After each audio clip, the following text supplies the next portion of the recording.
Hey, welcome to A Conversation With. My name is Philip DeFranco, and today we're having a conversation, I can speak words, with Michelle Khare.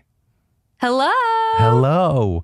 I had to double check on that I was pronouncing your name right, because I've learned in life that I mispronounce about half of everyone's names wrong. That was correct. No, that I know. was amazing. No, I double checked. Thank you. I was like, there's like a 10% chance it's Khare, but I've never heard anyone fucking say that. Never ever. A lot of people do. Really? That's fine. Yeah. You're like, What's do you funny correct them? is like everyone in my family pronounces it differently. Like I'll ask my Indian so there's grandma, I'm like, wiggle room, yeah. Dadima. In India, like how have people pronounced this name? And every time she says it differently. Sometimes it's like Khare. Sometimes it's like Khare. Khare. You know, like, I don't know. I respond. Depending on how she's feeling about the family in general. Yes. Wait, but do you correct people? You just go like, yeah, back up. I don't care. I mean, I'm at the point, like at one point, so I didn't know that stage names were a thing that people did. Sure. I thought it was just like in black and white films, like Marilyn Monroe has a stage name. I didn't know that you could choose your own name. And I wish I had used my middle name, which is Asha, because like Michelle Asha, I think sounds a lot better. But I think we're in too far deep for me to change my name. I just remember realizing one day, like, wait, literally everyone has a stage name, you know? Like Shane Dawson isn't Shane Dawson. Sure. I wish I had Shane Dawson's name, you know? Yeah. Just like that, like a nice... Anyways, I love my name. But is it really... It wouldn't be a stage name if you just swapped your middle name as your last name, right? But it would sound cooler, I think. And people would pronounce it more easily. I don't know. Okay. You know? And for the and for the idiots out there who maybe do not know who you are or what you do, how would you describe that? How would I describe myself? So, hi, my name is Michelle Khare. I am a content creator, host, and actress. And on my channel, I do a series called Challenge Accepted. And in each episode, I, every single month, transform my entire life to enter a new community, profession, or lifestyle. So I've done everything from training with Marines at Marine Boot Camp to joining a professional clowning troupe to going to NASA headquarters in Houston to train with astronauts. So just living many lives. Yes. And aside from that, I'm a former national champion in cycling and the host of HBO's Karma, which is their new kids adventure show coming out in May to HBO Max. So subscribe. How many more jobs do you want? I mean, what's the rate? We're shooting this at the end. So here's the rest of the podcast. Okay. This was me trying to salvage. Thank you for helping me salvage. Okay, cool. Here we go. I've slowly realized over the past month, I am slightly neurotic, and it took me actually trying to take care of myself. Like I recently got LASIK, recently got my teeth done, recently, finally, after 34 years, have a general doctor. Like all of a sudden now I'm stressing about everything. It wasn't when I had my first son, wasn't when I had my second one, but then just something, all of a sudden I was like, oh man, I'm gonna die. Might as well make this shit work. Anyway. So you don't like Apple Watches? That's the main point that I was trying to make, was that I hate Apple Watches. No, well, because then it's just this other extra buzz. And then when it does, and then it's like your phone on crack, where sometimes you feel it, but nothing happened. I have pretty much all the notifications off except texts. And I actually found myself looking at my phone less because I would just like check my phone incessantly. And now I only check it when something's happening. But I guess I'll die of technology overdose as well too. Well, what qualifies as something happening for you? Like, is it personal? Is it a big social event like the Kobe stuff, or what? Something happening. I guess like our editor's texting me. Okay, so work. Yeah, work pretty specifically. much work. You're like my editor, my parents. That's it. That's all. Yeah, like I don't have Twitter notifications on or anything like that. That'd be crazy. Yeah. Actually, speaking of Twitter notifications, I was like, I wanted to go through. I was like, what has she said on Twitter recently? Oh my God. And it was only 6 days ago, because you're not hyperactive. It seems like that means that you're healthy. You have a healthy relationship, at least with Twitter. You might have a horrible relationship with Instagram or something else. Why is the phrase, I brush with a sonic, what is it? A diamond sonic hair? What is this? All right. So we're going in deep real fast. Yeah. Well, because I have a few like very strange obsessions. Okay. The first is sumo tangerines. This is not sponsored. Have you ever had a sumo tangerine? I don't believe so. Oh my God. Okay. I've never gone like, what brand is this tangerine? I'm going to bring you some. Okay. So sumo tangerines are this special breed of tangerine. They're only available 6 weeks out of the year and sold at Whole Foods. I sound psychotic, but they're in season right now. And I would love for them to sponsor me. Please do. The second thing I'm obsessed with. I just want you to be sponsored by a tangerine that is only available 6 days or 6 weeks? Weeks. Okay. 6 weeks. That's less insane. Okay. Yes. And then the second thing I'm obsessed with is dental hygiene. I should have been. I had to go in and get like everything hyperfixed. It's weird. Like my gums are still healing. I'm still in that process. Your teeth look great. Well, thank you. They're the third most expensive thing I've ever purchased. But it's the weirdest thing to me is, so I saw that and I was like, okay, she must care about teeth. Like, yes. I want to talk about that. But like I have my dentist's personal phone number and we text. Oh, wow. Is that weird? Probably. Is that a violation of HIPAA? I don't know. Yeah, he's losing his license. No, but I was like, it's one of those weird things. I was like, okay, it's something that I should have cared about always. Didn't really. Did okay enough, right? I was skating around with the formation was horrible, but C's as far as teeth are concerned. And then it took me actually investing money to fix it, to go like, oh, I should probably care about these things. But really? But it's not, I had to like throw money at my mouth for me to care about it, which is very strange. It's literally like, put your money where your mouth is. Yeah. I guess. I don't know. Yeah. Don't feel bad about that. There are very few opportunities you get to say that. Very few. But what do you think it is about oral hygiene that is it something just instilled in you as a kid? Yeah. I mean, I was one of those kids who had a lot of pride going to the dentist. Like I enjoyed when the dentist was like, your teeth are great, you know? And I looked forward to that every 6 months. I loved getting the pack where they give you like a toothbrush and stuff. I love that. I love the feeling of leaving the dentist and it feels like a car wash occurred in your mouth and it's like you can hear the glisten off your teeth. I'm obsessed with that. It's maybe I'm a little bit neurotic too, but yeah. Did you care about anything else as much? Were you? I'm trying to understand. Oh, the things I care about. Well, no, just so if you're that crazy or not crazy. Passionate.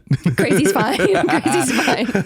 About teeth. Were you like that with other stuff? Because when we were looking into your background, it seems like, and then hearing you talk about teeth, were you always kind of like striving to be perfect as a kid?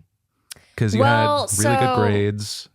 How do you know about my grades? Because I try to learn about people before they come on, especially like because I've really only seen your content. And it's like you get to put little pieces of yourself in it, but a lot of who I've seen you as online, I can say words, is you kind of including new things in your life, right? Yes. Right? And it's like adding on top of, but I found myself going like, well, I don't really know a lot of the core that's being added to, right? If I can think about it. Okay. So I'm trying to get a feel for that. Yeah, like, well, I guess I am from a mixed race family. Mm-hmm. So my dad is Indian. Okay. And I was an accident. So my mom was very young when she had me. And it was kind of instilled in me, obviously a little bit of that stereotypical immigrant stuff of like, it's important to do well in school. It's important to go, when you commit to something, commit 104%. Mm-hmm. And I feel that with my content as well. And then on my mom's side, my mom had to, in a way, put her career on hold when she had me because she was so young. And so she was always telling me, careers first. Like your success and your passions are always first. So did that kind of always turn into them supporting things that you did, or did you feel like you were kind of pushed towards certain things? Like, did you have that kind of story of like people pushing you towards being a doctor, a lawyer, something kind of in the? I feel like there's always 3 that are mentioned, but that sort of engineer. Thing. Okay, engineer. The trifecta. Yeah. I was like, because for me, my dad was always doctor, which I was not smart enough. But. Right. I think for a period of time, I did want to be a doctor because I looked up to my dad a lot. I did competitive science fair in high school. I love that. Yeah. I went to international science fair. Like wow. the level so, like, where it's legit countries competing against I was each like, other. You seem embarrassed by it, but I was like, what's more embarrassing, you doing that or me watching 2 documentaries specifically about that? There are documentaries about international science fair? Oh yeah. Like the Spelling Bee kid documentary kind of so kind of like that, but yeah, specifically around and like the crazy ways that you can get, like, you can qualify to get into the international competition. Like some kids, they fail in certain locals, so they'll actually go to like different counties and different states to qualify I did not to go. do that. So but I was in the middle of nowhere, Louisiana, so maybe it was less competitive there. You're like, I got this down. I remember like when they announced like you're going to International Science Fair, I was like, this is a joke. Like I'm going. Yeah. I have a severe like imposter syndrome for sure all the time. Sure. But I guess to answer your question, my parents are definitely supportive, but it's like the thing of like, if you're going to do it, you better fucking do it. Mm-hmm. And like, no chickening out, no losing, you know? And obviously they were nervous when I was like, I'm quitting my job to become a YouTuber, like everybody does, I guess. Is that the point where you said that you were going to leave Buzzfeed? Yeah. And that's where they got nervous? I didn't tell them I quit my job until they didn't find after. out. Did they find out via the video? No. I was like, because that's. I remember I obviously had a very long decision to leave my job at Buzzfeed. I did it. And then a week after putting in my 2 weeks, I was like, I need to like let this be real for a little bit. I called my parents. It was a very fast phone call. I was like, hi, Dad, Mom, I quit my job. It's going to be fine. Bye. It's pretty much that. Don't even give any room for a response. Yeah. It was pretty much that. Not because I was scared of like, oh, my parents will be disappointed in me, because I'm sure they've been very disappointed in me many times. It was more like, it was the first time I wanted to make a decision on my own without like, what will my parents think? Or like, do they agree? Because, you know, I really look up to my parents a lot. But I was like, I need to just do this on my own so that if I fail, it's wholly mine. But if I succeed, it's also wholly mine. But now that my parents are getting recognized in my hometown, their egos are a little. Oh, yeah. When they jump onto the train. Yeah. I love that. Now, like once I started, well, I'm sure you experienced the same thing. Like once your parents see the success in their realm of success, sure, by their definition, then they're like, oh, okay. You know, what do you think their realm of success is? Oh my goodness. I mean, I think like many parents, it's seeing it's financially sustainable. Yeah. Money. Maybe happiness. I don't know. Probably happiness. To a certain degree. Yeah. But I do feel like with parents, it's definitely money, because they're just like, I just don't want you starving in the street. Yes. And just, you know, don't kill anybody. Or if you do, don't get caught. Yeah. It'll be fine. And I had also done some questionable content at Buzzfeed. So I think they were like, just don't ruin yourself. I don't know. Questionable? So one of the first big videos I did there was I trained with a UFC fighter for 60 days. Wow. And at the end, did a real fight. So Logan and Jake they're cute, I guess. But me and Jordan did it first. And it was like the video was about myself and my coworker training with this UFC fighter. And at the end, we held a sanctioned fight in the Buzzfeed office. That sounds amazing. Wait, so who won? Crazy. Well, you gotta watch the video. But like stuff like that, when I call my parents or they call me that afternoon, they're like, hey, what happened at work today? I'm like, oh, like I did a sanctioned fight. I left work early because I'm getting checked for a concussion at Quick Care. Everything's fine. You know, stuff like that. But that was also the point where I was like, I think I could do this on my own. Sure. Was that, would you say the biggest jump out of your comfort zone that you've done for a video, or no? Like the most uncomfortable. You've done so much so far. But yeah, I'm trying to think. That would stress me out. I'm trying to think. Is that like the craziest you think? No. What's the craziest? I think each of the videos are incredibly difficult, incredibly stressful, and physically and mentally taxing in their own way. But if I had to choose which one is the hardest, which is a really hard thing to answer. Especially right on the spot. Yeah, hello. Rate your children. Rate my children. I think that, one that comes up to mind for me is actually the most recent video I did, which is coming out next week. Okay. I haven't announced it, but it will be I guess, live the same day this goes This will live. be up Wednesday. Yes, it's going up Wednesday. Perfect. So I did a video where I went to Firefighter Academy.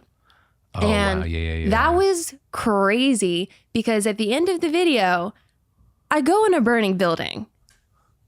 But that's what's so awesome about your stuff. You dedicate so much time to it. And also, I imagine there has to be some feeling of responsibility too, to represent these people that you're dabbling in their Yes. life. But that's especially for something, one, important in general, and then two, so it's constantly in the news, constantly a focal point in California. Yeah, and the day we left was actually the day everyone started evacuating for the Getty fire. And I live very close to where the fire was. So we're like, what are the chances? Yeah. You know, we're like flying away we filmed in Colorado because obviously the firefighters here were very busy. Thank you to all the firefighters in LA for fighting all the fires here. Yeah, but just like, oh my God, I can't even explain the little things I learned. For example, I didn't realize that firefighters are the ones who go in after school shootings or active shooter scenarios, and they're the ones rescuing the kids. I always thought it was like a separate paramedic team, but it's the firefighters. The fact that their gear is 60 pounds. And before I went in the burning building, they gave me like an hour-long speech about if you pull your mask, you're going to die. Right. So there's no take backs, like pretty much like, don't fuck this up or you'll fuck yourself up situation. And that was really, really hard for me because you're in a room, it's 1700 degrees in there. And the suit, which I assumed was fully heat proof, it's not. Yeah. And then you're carrying, in my scenario, I had to rescue a dummy and the dummy weighed 175 pounds. So I'm dragging this thing through a room full of smoke. It's hot, it's uncomfortable, and you're worried about tripping over things. You're worried about if you hit your face the wrong way, the mask will come off, you know, like, oh my God. So, I mean, I think a lot of people look at my videos and think like, wow, it's like so cool that you do that. But like, for me, I think everyone, the communities I'm representing are the ones that I see as the heroes. Like I will look at every firefighter, every policeman or policewoman completely differently and with so much more respect now. So for this last project, and maybe it's the same case for your other videos, what drew you to that specific topic? Is it something that was always in your head? You kind of just see something and you go, huh? There's like that aha moment. Like, how do we choose the videos? Yeah, well, to go like, I'm going to, because it's not like I can choose something. It's a day. Or like some of our bigger projects, 1 to 2 weeks, but you're putting in out like weeks, months into these projects. Yeah. So for the firefighter one, how did you choose that? So yeah, like you said, each of our challenge accepted episodes take anywhere from 3 to 12 months to produce. Oh, wow. That's even more than I thought. Wow. Yeah. Wow. So, I mean, I'm thinking of like the day we come up with the idea to upload, because there's so much outreach, you know, convincing the FBI to let me come and train with them at Quantico. It's a video that's coming out later this spring, but like all those things take so much time. Start to a sentence. Convincing the FBI. That's the only good way to end it. Right. In a way that doesn't seem sketchy. But to answer your question about choosing firefighting. So last summer I did a video with San Diego Police Department where I experienced Police Academy, and it ended up being one of our best performing videos on the channel of all time. I got like 3 million views in a week, which I know for some people is like not that much, but for me, it's very exciting. Well, you can't ever compare yourself to other people because then that's just a 100% guaranteed way to just feel shitty about yourself. Exactly. Yeah. So it did very well. And of course, a lot of people who, you know, are interested in the police department are tangentially interested in firefighting. And it happened to be obviously very relevant to where we live with all the wildfires. And so we were like, you know what, let's try it, whatever. So we started researching what fire departments to work with. An LA fire department, which is, you know, consistently busy with the wildfires here, they immediately said no. They're like, absolutely not. We're busy. And we actually found a YouTube channel fire department. Okay. I know this sounds so crazy. Yeah. So it's this fire department in Denver, or outside of Denver, and they're one of the #1 rated fire departments in America. They have a YouTube channel with 50,000 subscribers. Okay. And they're the cutest. They're like, we're going to film ourselves like week 1 of Fire Academy. It's so adorable and I love it. And like the videos are actually very educational. So as we were researching what does Fire Academy even entail, we watched a lot of their videos. I'm like, wait a second, why don't we just do it with these YouTubers, I guess, which is rare. Like I don't often get opportunities to collaborate with other YouTubers in that sense. Right. But we did this time. And we emailed them and they were like, hell yeah. So just on board. Yeah. Like, we're already kind of doing it, but yes. Yeah. And so we've shot in October. Okay. And then the video takes 4 to 6 weeks to edit. I just feel anxiety building up thinking, because if I have a video that bombs, I'm like, okay, tomorrow. But do you stress when you upload, or you're just like, no, it's out there. Hardcore. It's gonna do, okay, so you hardcore. Because financially, we invest a ton into the videos. They're very, very expensive to make. And Challenge Accepted is sort of like our centerpiece for gaining new subscribers. So we have to, hope that it does well so that the channel grows. Was the series ever a YouTube original or no? I wish. Hello. I'm available, but what are you not doing, desperate. YouTube. To backtrack a little bit, because we talked about what your parents see as success. What do you see as success? Oh my gosh. What do I see as, like in life or like with a video? You can give me both. Okay. So in life, I think I measure success by how happy I am and how happy the people around me are, because I think it's, one thing it's obviously easy for me to be like, yeah, I love YouTube because my face is on it and whatever. But I'm super, super concerned constantly with our editors happy? Are the producers working on the channel happy? How does everyone feel? Because if everyone's excited, then I feel successful. Even there are some videos that haven't done, as well that I look at with so much pride. For example, I think one of the worst performing Challenge Accepted episodes was a video where I trained with a professional clowning troupe for a month. And I love that video. I love it because everyone had such a fun time working on it. All the collaborators, all the clowns were really excited to be represented. And they're excited about, like, oh, yay, 100,000 views. We only had 10 people seeing our shit before. So that's how I feel. I feel I measure it by, are people excited about what we're doing, what we're making? And then I think it's the same personally in that sense too. Like, do I have a work-life balance? Am I sleeping enough? Am I eating foods I love? Are you all three of those things? You have a good, you might be the first person on here that said they have a good work-life balance. Well, I saw Gus's episode. well, Gus is, he'll say it. He's like a chaotic, funny, but chaotic mess. Yeah. That's a chaotic good. Yeah. But I can't live that. That's. Hey, I hope you're enjoying the podcast. I just wanted to take a second to thank one of the sponsors of today's podcast, Conversation with Keeps. And with Keeps, it helps you stop your hair loss before it's too late with their scientific and affordable approach. Their treatments are up to 90% effective at reducing and stopping further hair loss, and they say prevention is key. And you also don't have to go broke to avoid going bald. Keeps offers generic versions of the only 2 FDA-approved hair loss products out there. So in fact, some of you may have actually tried them before, but probably never at this price. And so if you're noticing you're losing hair, do something about it. For a limited time, you can go to keeps.com/ACW or click the link in the description to get your first month of treatment for free. So check it out, enjoy. But with that said, back to your podcast. And we're back from that fantastic sponsor, and you clicked all the links.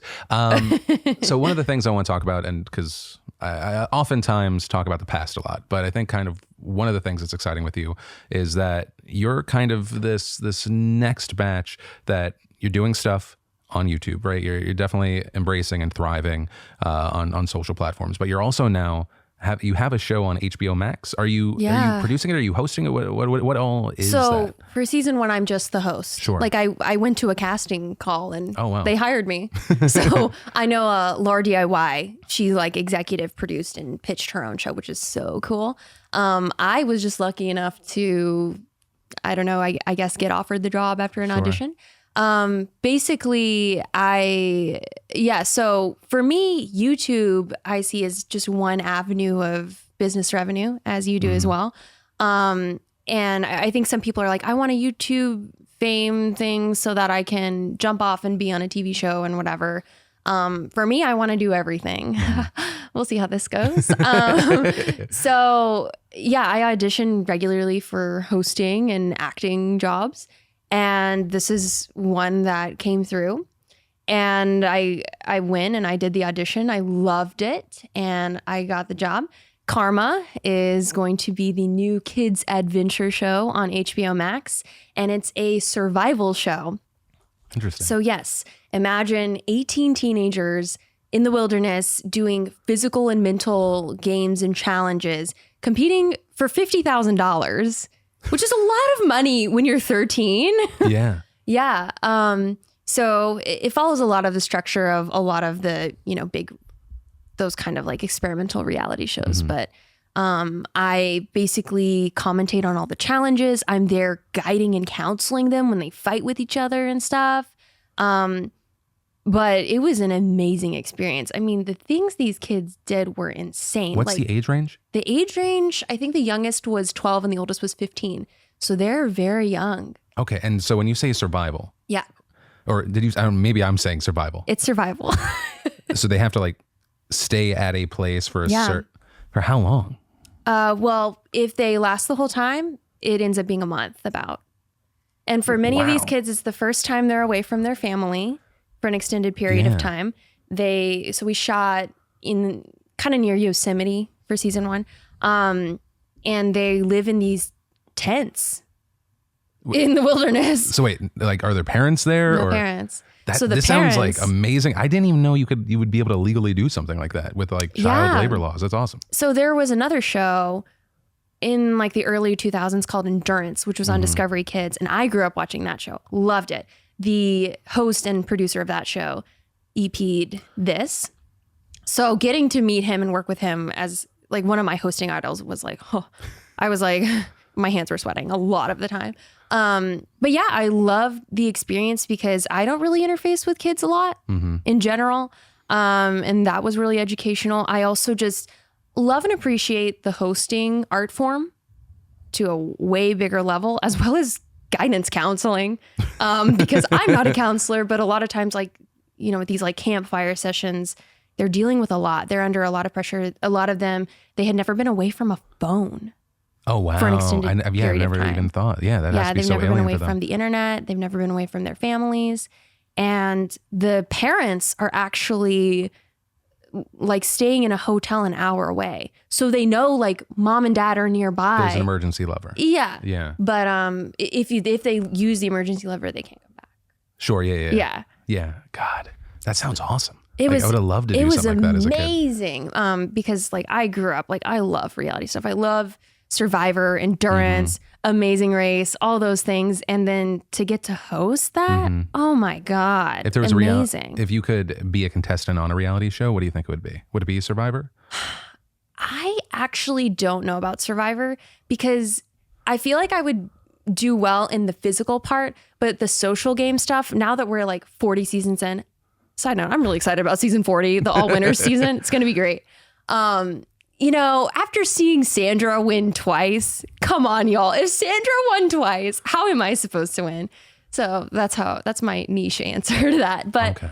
I would love to do Amazing Race, but I'm kind of in this spot where like, I don't know if I'm allowed to be a participant now that I've like, because I know how everything works behind the scenes. I don't know. You know what I okay. mean? Wait, how do you know? Oh, you mean just because you've done this? Yes. Maybe. I don't think it should disqualify you. I mean, Well, really, thank you. the only, I'm just backing you I'll up for call the everything that you Amazing want to do. No, that's, so one, that would be one that I would do. I also would want to do the challenge. That's MTV? That's my favorite Yeah. garbage television show. They have, I've talked to them about it before. Well, because they're like casting new people now Yeah. for I think one of the first times Yeah. that they opened it up. Right? Amazing. It'd be so amazing. Should I do it? You should do it. Yes. I had a meeting with them. 1,000. Well, depending on the contract, 1,000%. Are you Okay. kidding me? Okay. Yes. Go in there. Just team up with CT. Okay. You just fucking marathon through. Oh my God. All right. Got it. Yeah, I would love to do one of those. But also, I think logistically about being away from the channel and stuff for like, That's always a a big month. hurdle. Like I think I heard on another podcast you were on, you said you had like another hotel room set up for when you were going to be on Amazing Race. That one was crazy. Yeah, I would shoot the show in the morning. And then, we'd have to go through a number of interviews.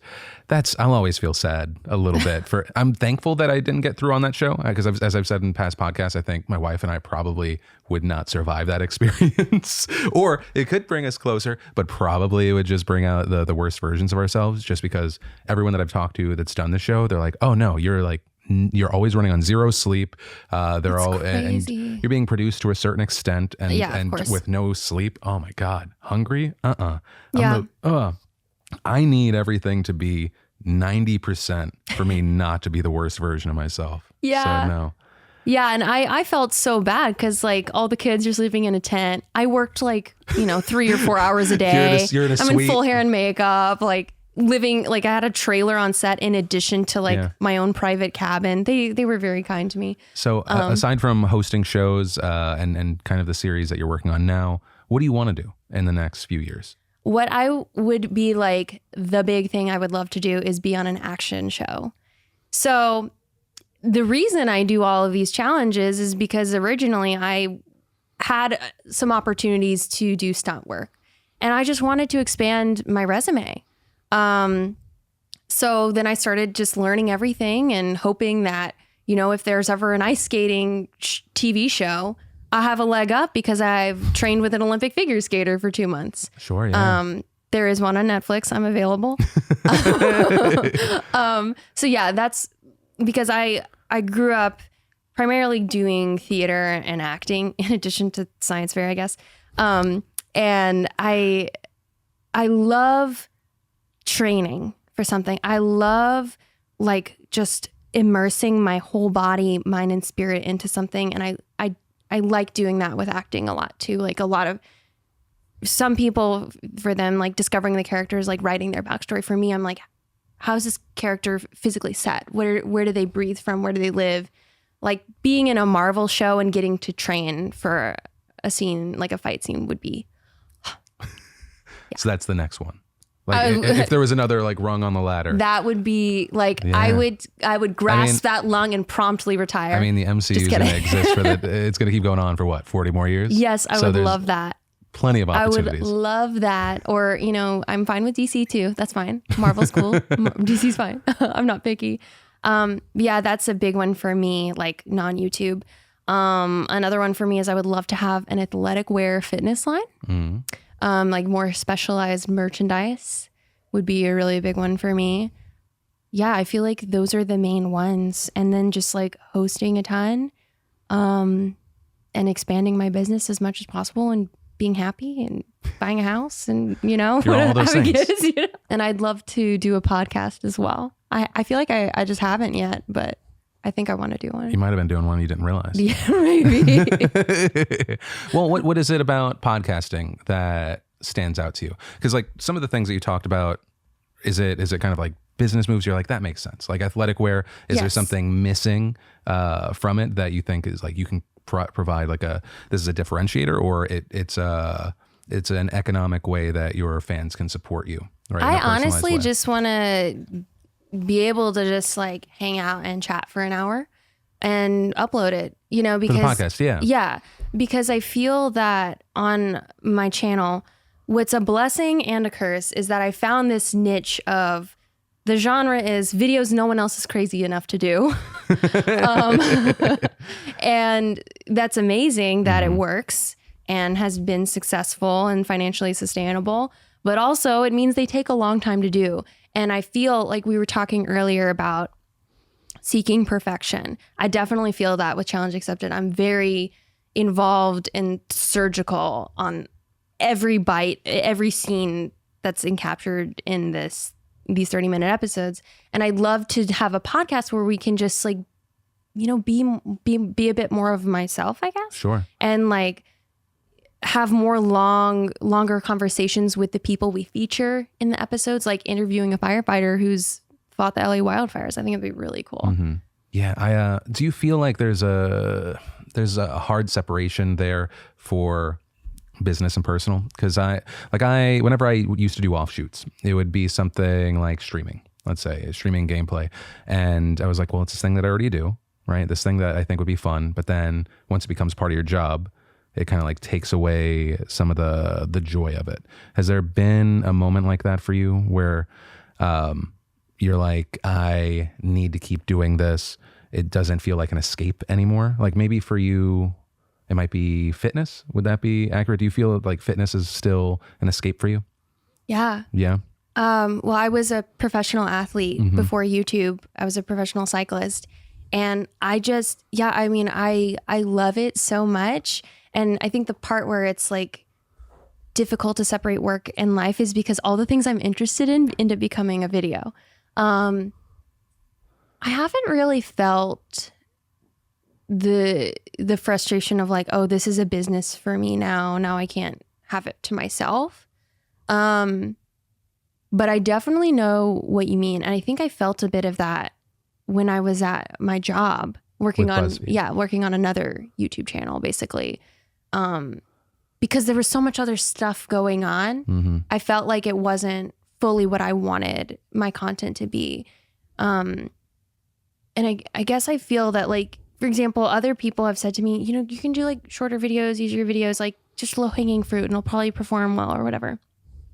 But like, because I want to do these non-YouTube things like hosting a show and being an actress, I don't want anyone to come to my channel and just see like random shit I did. And for a while, like when I was making videos just to make videos when I first started my channel, like some of the top viewed videos, I was like, oh my God, that's the top viewed video? Are you kidding me? Like with that thumbnail? Oh my God. Like I see why it did well, but also like, is that really who I want to be or be known for? Or like, that's the top viewed video kind of thing. Is there anything you miss from being at Buzzfeed? I feel like a lot of people, when they have former Buzzfeed staff on, they're like, hey, will you shit on the company? But is there anything that you miss now? Because obviously there's a lot of freedom being solo, especially, and it's always great when the success is there as well. Is there anything that you do miss from that time? I do. I think that if I had to start a channel from like ground zero, like you and many other incredible creators have, I would have not been successful because, you know, like I need a coach in all aspects of my life. I respond really well to having a coach, a plan. Like even with my therapist, I'm like, let's make an action item list and I'll do it in the next week and I'll improve my happiness. You know, I'm very like, I respond well to a plan and a regimen, and especially being on a professional athletics team, a lot of it was like every day of my life was so structured.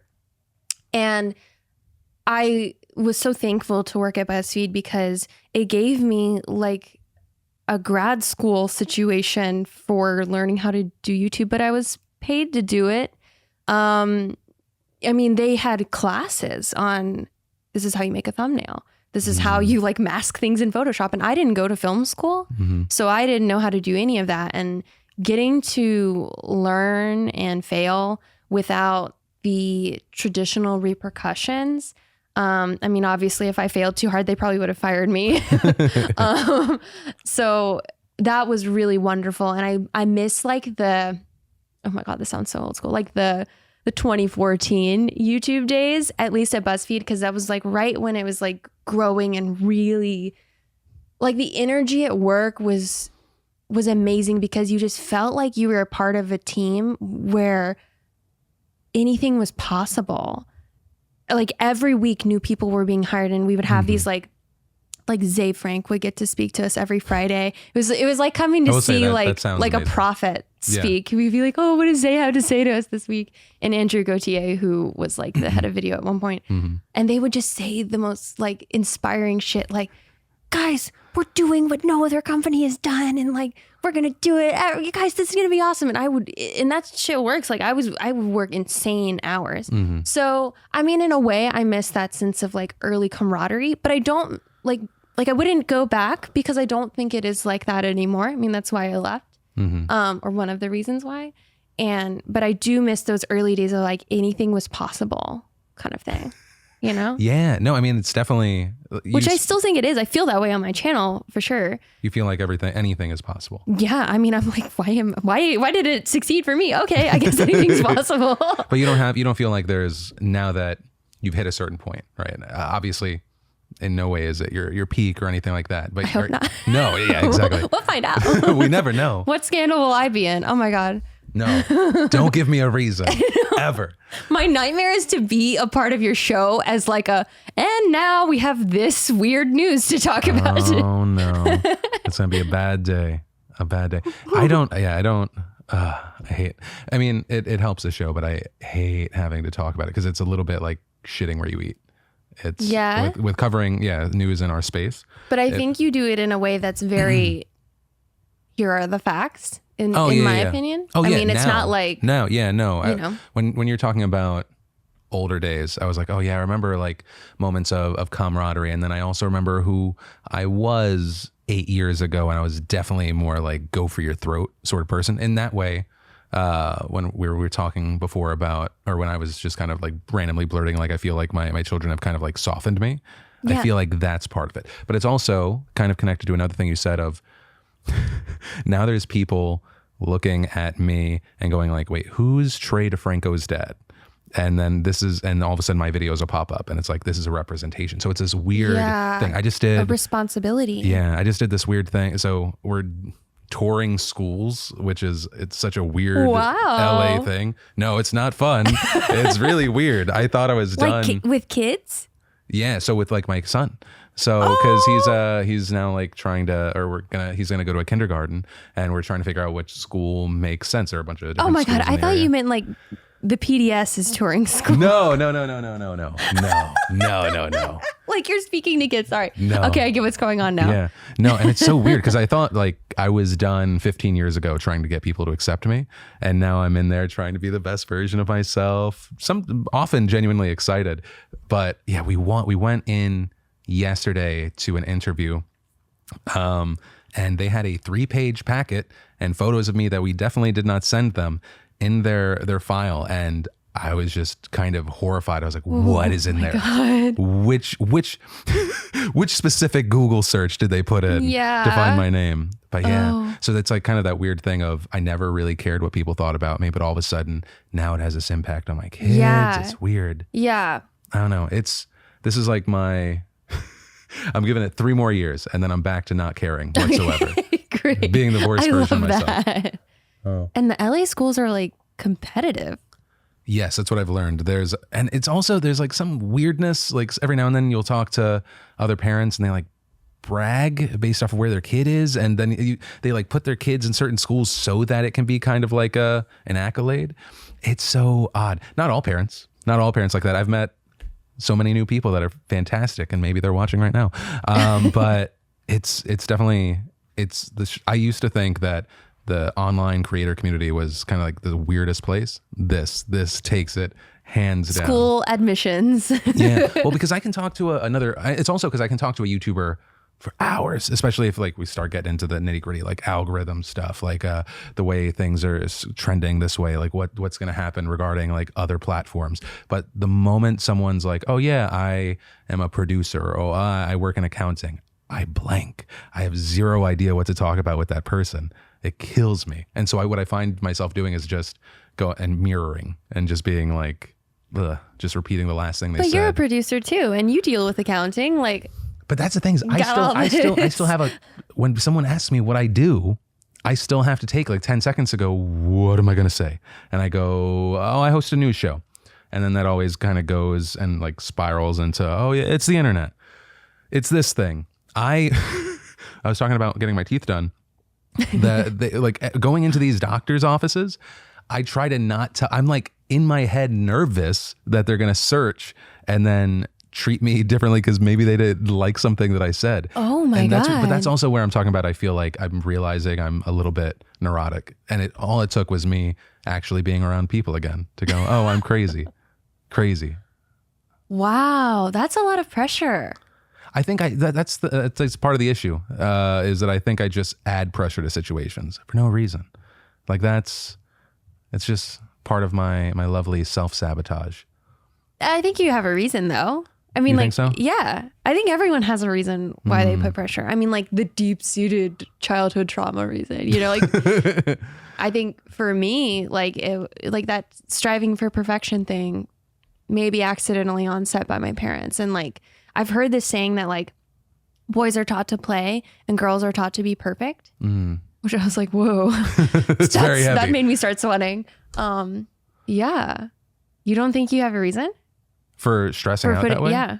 I think I just like to think that there are extra hurdles, and I like it's me assuming, because it's like that thing where you're walking down a hall and you think people are staring at you, but it's just in your like fucking no one head. cares, yeah. No one fucking cares. Like, but that's also one of my reasons where I love New York so much. There's such a frantic pace to everything that I'm like zero. Like I'm most free in New York City because I know there's zero fucking chance anyone cares about me. I am the least interesting thing in New York City. And I don't know. I like that. Even though this is like my whole life, I think I crave just like not being a focal point in any way. That would be my dream. When I was on my break for a month, no one knowing who I was nothing I did had weight, if that makes any sense. That was so freeing. It was so great. But I think that's where I realize I'm a little over everything. I don't know. You think you're like a little sardonic? No? Maybe. Maybe. I don't know. I'm still figuring it out. This has been like a really, like me kind of like being a little scattered right now. This is like where I've been the last 2 weeks in my head of just trying to figure out what I'm doing. I don't know. Yeah? Yeah. Which I don't know. Maybe I'm opening up too much because I feel like a lot of people look at most anyone, right, online, and you're like, oh yeah, they probably got their shit together. And it's like, no, I'm spiraling. Yeah. I'm spiraling. Yeah. Do I spiral? Yeah. Yeah, frequently. Is there any specific thing that kind of kicks it or starts it? Bleh. I get so this is usually evident in videos, but I don't know if it is to the level that it is in real life. Sure. I get very stressed out before the final challenge of a challenge accepted episode. So like going in the burning building, or I got tased at police academy. Before any of those, I'm a nightmare. I'm like, I start spiraling hardcore because I'm like people watch my videos and they're like, what the fuck are you doing? And in those moments, I'm like, what the fuck am I doing? You know? And I always freak out that like, it's going to fail. And actually in a really important lesson for me was I did a video where I trained with an Olympic figure skater for 2 months. And at the end I did a competition, which is like, I didn't know how to ice skate at all before. And this coach was amazing. They brought me to being able to do jumps and like flip jumps and stuff, like, wow, which is crazy. But before that final competition, I was so worried because we had invited fans to come to the competition. And I was like, oh my God, they're going to come all this way. And like, I'm going to be terrible. And my song starts playing. I'm like in the competition or whatever. And in the first 10 seconds, I fall flat on my ass. I rehearsed this routine every single day, at least 10 times a day for probably an entire month. Mm-hmm. And this was during Karma. During Karma, I would drive an hour away to the figure skating rink every day at 5 a.m. and train with another coach I found in Fresno. And I was like, and I invested so much money and time into this. I can't mess this up. And I fell on my ass in the first 10 seconds. But then I got up and just finished the whole thing. And there's this one move called a flip jump. And I was so worried about not being able to do it. I did it. And I was like, you know what? I needed to fail publicly to see my own potential in that situation. And I feel like that's really just like, one of those applicable life lessons to everything for me. It's really like been helpful in shifting my perspective of everything and helpful in even the firefighting video. I usually somehow find a way to be successful at the end of these things, which I'm very thankful for. But at the end of this one, I guess without giving too much away, I do this scenario in the burning building. And at the end, the firefighter tells me, you didn't do the scenario fast enough and this patient would have died. And like that, oh my God, like it hits you when you're like, other people depend on me. And I question myself. And when I question myself, it's not me that gets hurt the most, I love that. Yeah. Do you feel like, are there any other failures in your life that you're thankful for? Oh my God. Yeah. I don't think this is a failure, but I'm actually in the beginning of YouTube when I was like, I guess roughing it, like, well, so when I was at Buzzfeed, there was like an echelon of creators like Try Guys, Ladylike, etc., who were very supported. I'm sure everyone has their own definition of how well they were supported at Buzzfeed, but you know, like they were designated shows, and I was kind of like my own person existing in the world. So I wasn't a show, but I was doing all this crazy shit, like the UFC video and whatnot, and all the time I was like, God, I wish that I could just be a part of that tier. Or I wish that I had just started my YouTube channel when I was like 10 and like got musically famous, TikTok, whatever. And I'm really glad that I didn't, because I think I would have done a lot of really dumb shit and said a lot of dumb shit. Like, I'm thankful that the universe has forced me into this realm of the only way you'll be successful on YouTube is by really pushing yourself to make the best content you can, because I feel that people can get into this very comfortable zone of, I just vlog my life or I do whatever and it's very easy and it's successful for me. And that's amazing. Fuck, I wish that I could just like daily vlog and like live my life and that's all I had to do. But I've been pushed into like, I have to make something that is as close to TV quality as I possibly can. And I think that really helped me as a creator. You know, I'm thankful for that. It sounds like you get like every drop, every ounce of worth out of each project or experience. It's really, I love that. Yeah, I love Mark Rober.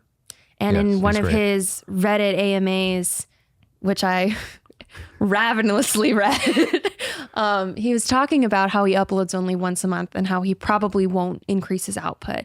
And he does that because he wants every video to be of a certain quality. And when I read that, I was like, because I'm always stressed out. I'm like, are we uploading enough? Like, our videos take so long to make, and are we getting enough views? But I'm like, you know what?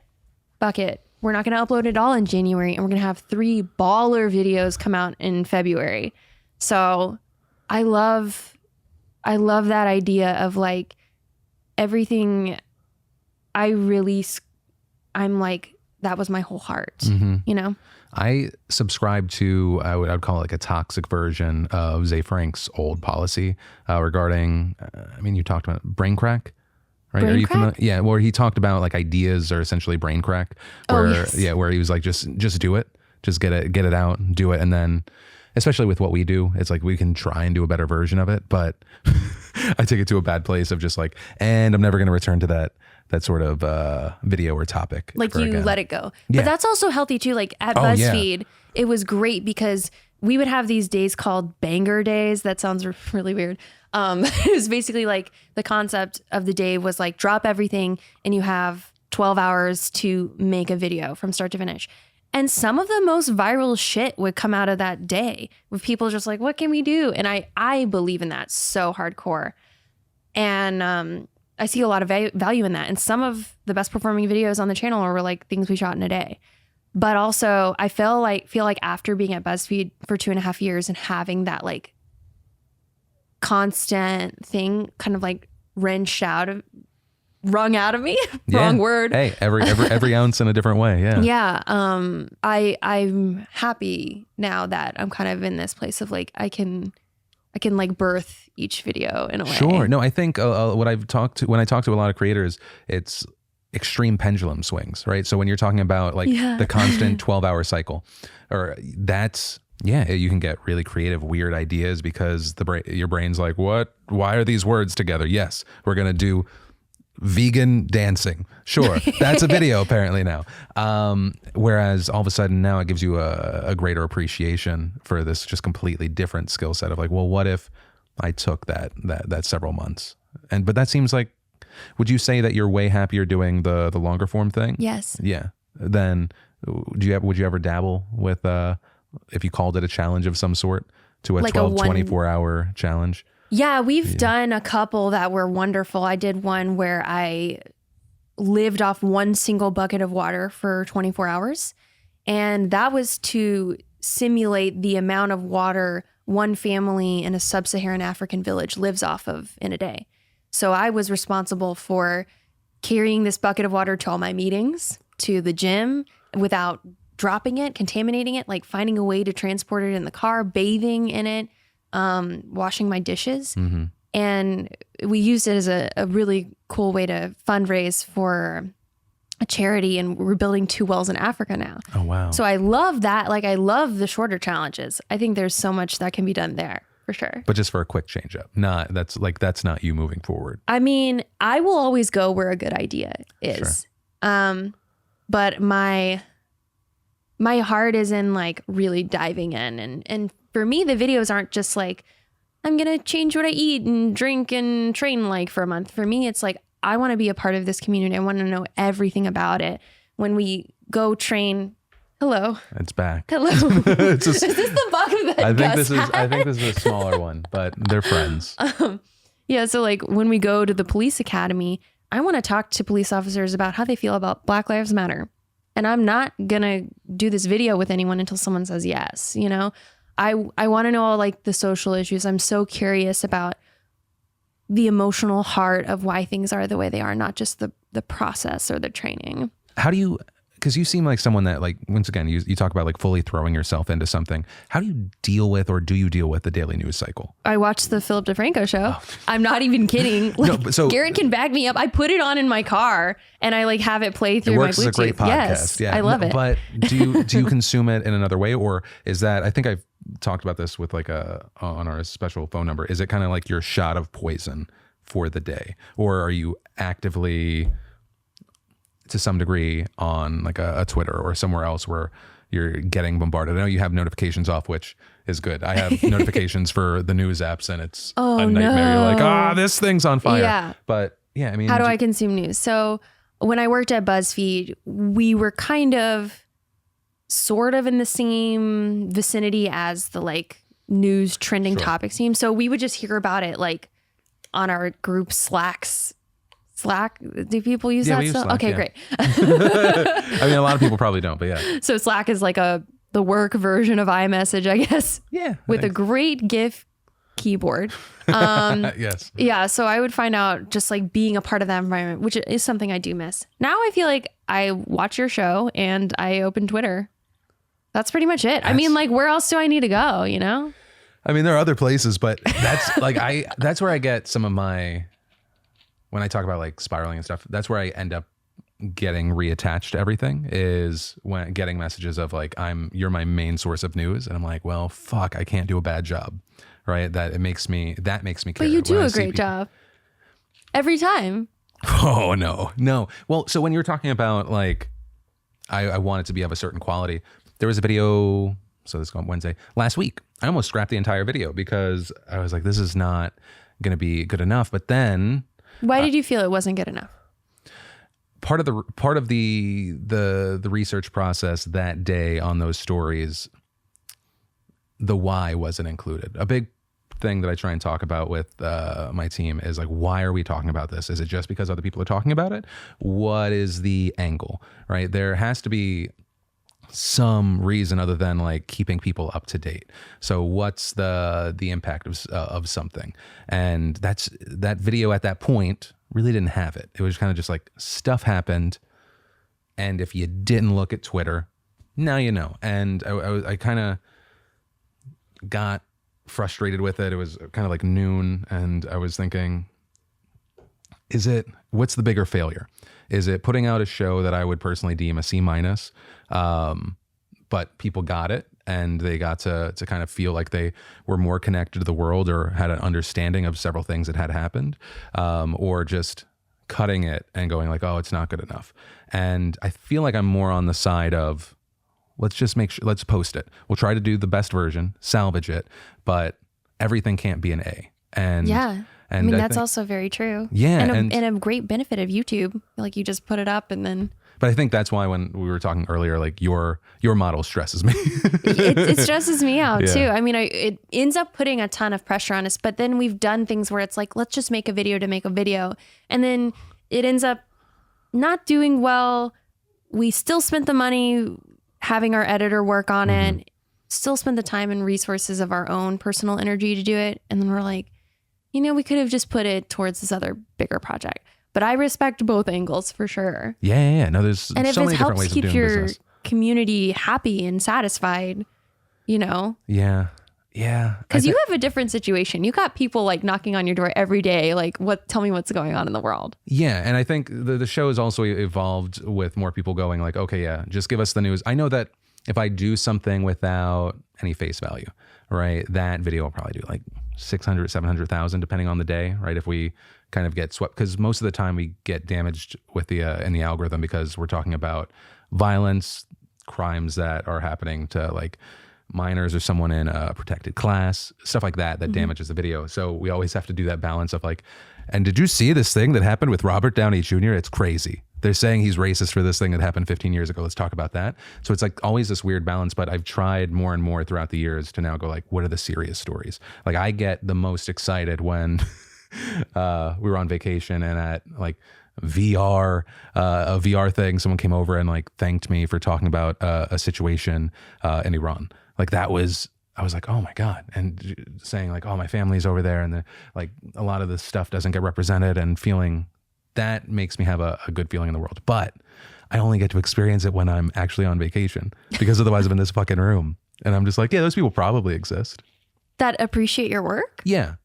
The thing is, numbers don't equal people to me at this point. Obviously, those are people watching, and maybe there's like families watching together and stuff like that. But do you, like when you have a video and you talk about 3 million people, do you understand the scope of it, or is it kind of at a certain point it always kind of washes over you, like, or in a sense of it, not to minimize it, but there's only so many times you can have that same party. Yeah, I mean the grand scale of like 1 million people is crazy. Yeah. But of course I'm also like, oh, it's 1 million people that clicked on it and maybe watched it for like 30 seconds. I don't know if they watched the whole thing, and you watch the retention rates and then you cry a little bit. I was like, I don't look. But I mean, yeah, I get what you mean about like really thinking hard about 3 million people versus like, okay, great, we hit that milestone. I can feel successful or something, Because part of that, right, talking about success, and we've talked about like numbers and the things that you could branch out into. What's your kind of relationship with your fans? Who are they? Who are my fans? Yeah. Well, I have a really That you found. interesting demographic.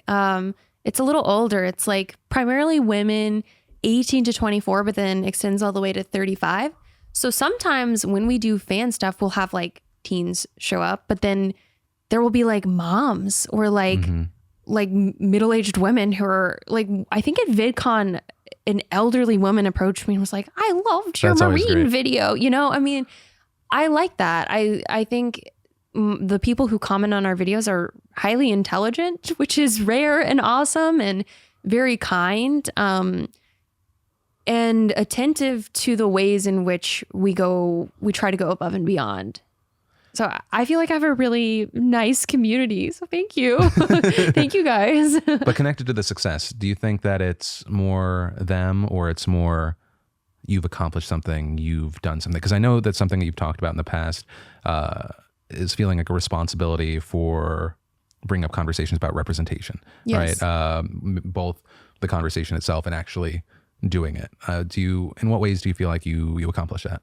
I definitely feel a ton of responsibility for representation for South Asian women, mixed race people, because those are issues I face every single day. Even just simply, I have like a lot of intersectionality occurring, but just simply being a woman. When I was on Karma, for example, the wardrobe stylist was like, well, what do you want to wear? Because we've never had a female adventure host before. Yeah. What do they wear? She did an amazing job. I was like, let's go like Lara Croft from Tomb Raider. And she put together the most amazing outfits. So it was great. But like, it's things like that, I think about the ways that as a viewer, I've felt excluded growing up, never seeing anyone who looks like me on Disney Channel, being a part of the theater community, but when not cast in certain roles and asked why, told well, the mom part is going to be white, so it'd be weird for you. But then also seeing the benefits of inclusion, for example, like in my small ass town in Louisiana where I grew up, there was this Broadway director who moved there. I have no idea why. Shout out to Jared Watson. And he did race blind casting. He was like, I want to revolutionize the South. And like, I got to play Lucy and Charlie Brown and Cosette and Les Mis. And those are things like that are on my resume that you wouldn't expect from somebody who looks like me. And when I was at Buzzfeed, it was a lot of people there are very woke. So that was really cool to like kind of be a part of thinking really critically about diversity in content.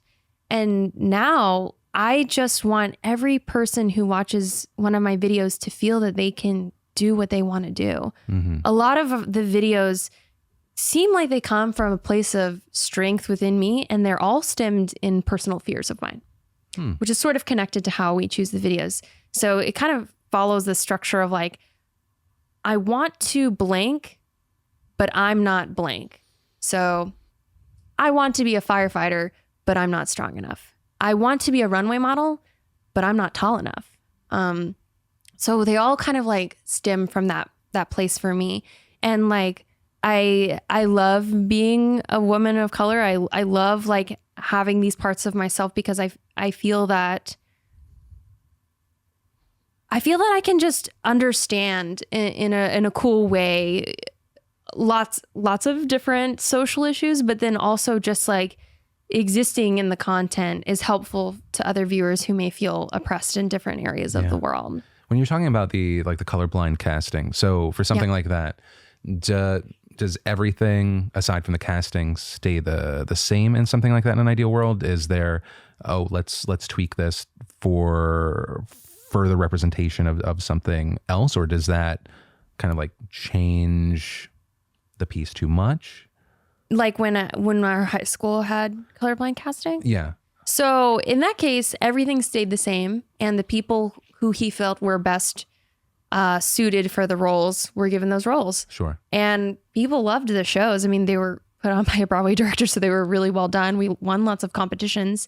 And yeah, I respected a lot of the conversation you had with Eugene also on this podcast too, about representation and like, where does it fit? And I'm always of the mindset of like, I don't want to be there because I fulfill a diversity quota. I want to be there because they thought I was the best person for the job. So I think it's important for me to work my ass off and prepare for that, which is a lot of the reason why I do that in the videos and why, before I go to an audition, I want to know everything. I want to rehearse and prepare and be trained, because I don't want to be a diversity hire. I want to be hired because I'm awesome and I'm Michelle. Yeah.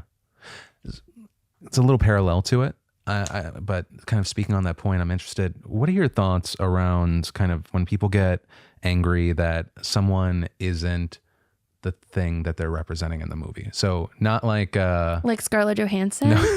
So I was going to go to a different place. So we can start with Scarlett Johansson, but then something that, let's go more like ableist. So like, oh my God, I wanted to call him Walter White. I know, and he's in the wheelchair. He's in the wheelchair, yeah. So it's hard for me to speak on all of that because I am not a part of the disabled community.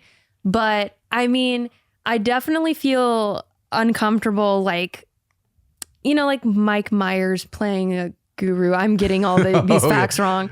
But like, yeah, that I think specifically for the communities I'm a part of, I feel uncomfortable when someone who isn't Indian is putting on a spray tan to sort of assimilate into that a bit more. I hate that. I think there are ways to enjoy and appreciate a culture without pretending to be something you're not.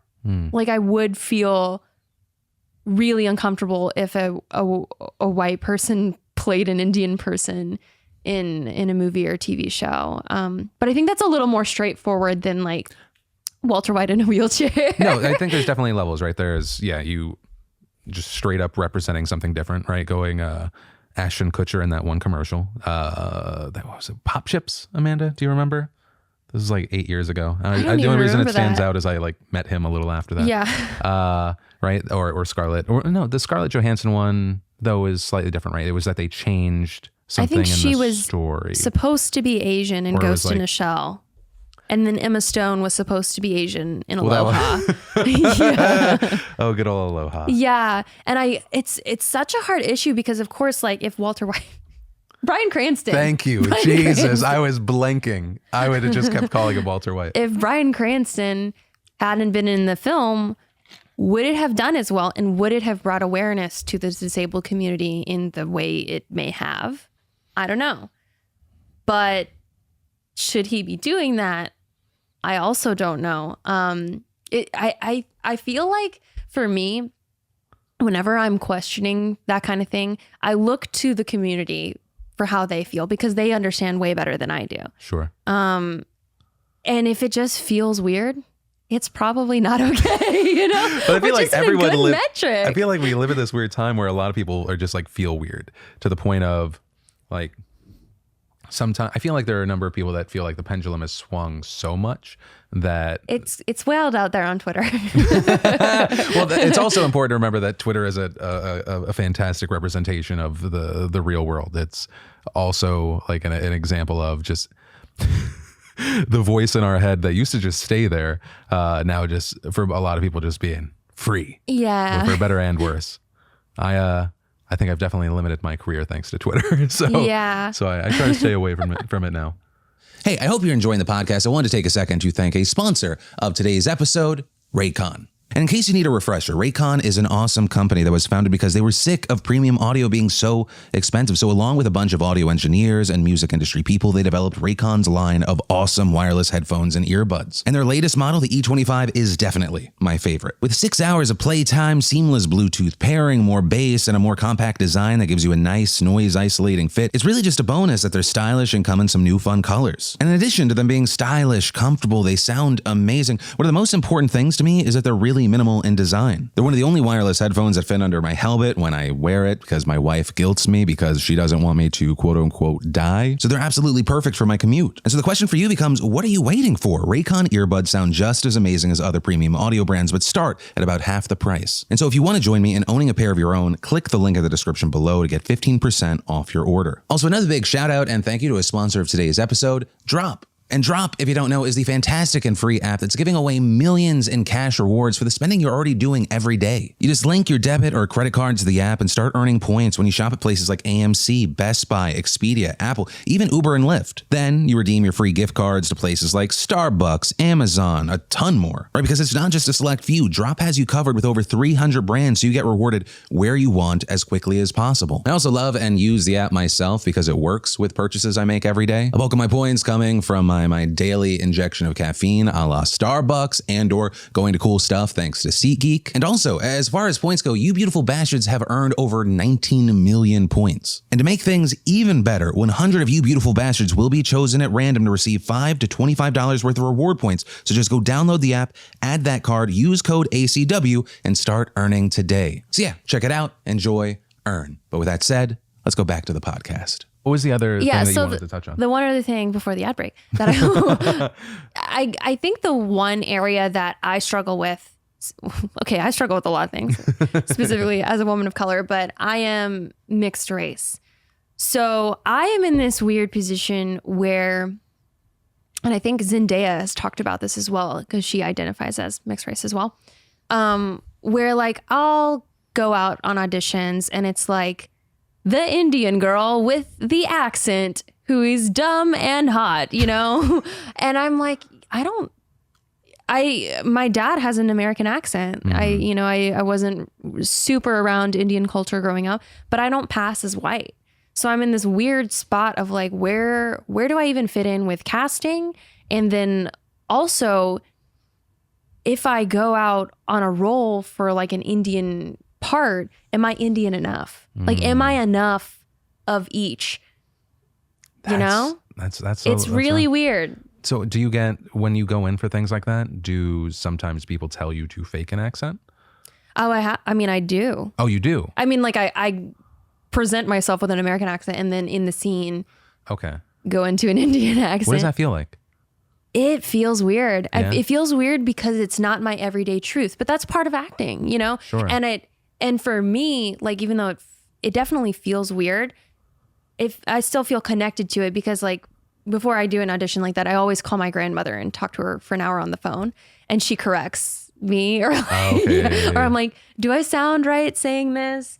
And yeah, it's really fun. It's a great way for us to bond. But yeah, being mixed race puts you in this really weird spot of like, I could identify with Elle Woods from Legally Blonde and like personally would love to play that part, but like I'm not legally blonde and will never be. So it's like this weird thing of like, I love both of the cultures I have, but because I am both of them, who am I? It's like this identity struggle I think a lot of multi-ethnic, multiracial people struggle with. So when you talk about earlier on that you suffer from imposter syndrome, would this be an aspect of that? Definitely. Definitely. So if you go in and you do the accent, do you feel like either personally or have you ever been kind of accused of taking a job from someone that like is 100%? I don't feel that way because that's good. This is new ground for me. Because I'm like, you know what? It is part of me. It's like if I were to do a British accent or anyone to do a British accent, that's kind of how I feel about it. Mm-hmm. But it feels weird because it's a part of me that other people who wrote the show expect to be an everyday norm for me. Mm-hmm. And then I feel like, oh, am I Indian enough? Because I don't even speak Hindi. I don't speak the language. I've been to India once. Mm-hmm. I love the food. Like, am I more white than Indian? I don't know. So yeah, like I think there's a lot of imposter syndrome there too, of like or of like that code switching almost, like, do I act Indian in front of my Indian relatives and then white in front of my other friends kind of thing, which I think is more an issue or something that people of other ethnicities more frequently deal with than I do. Yeah, it's like weird. I'm like in this like Wild West. That sounds place. Like a little rough and awkward. Was the language barrier an issue growing up? It wasn't, because with the family? Everyone in my family speaks English. Okay. My dad immigrated when he was 8 and was made fun of a ton for his accent. So immediately beat out of him. Oh, no. You know? And I think like he didn't teach us the language because he was working a ton, like crazy hours. So he was just like never home. And I didn't really live close to my grandmother. But I would always feel weird going to Indian weddings, which are basically family reunions in the Indian culture.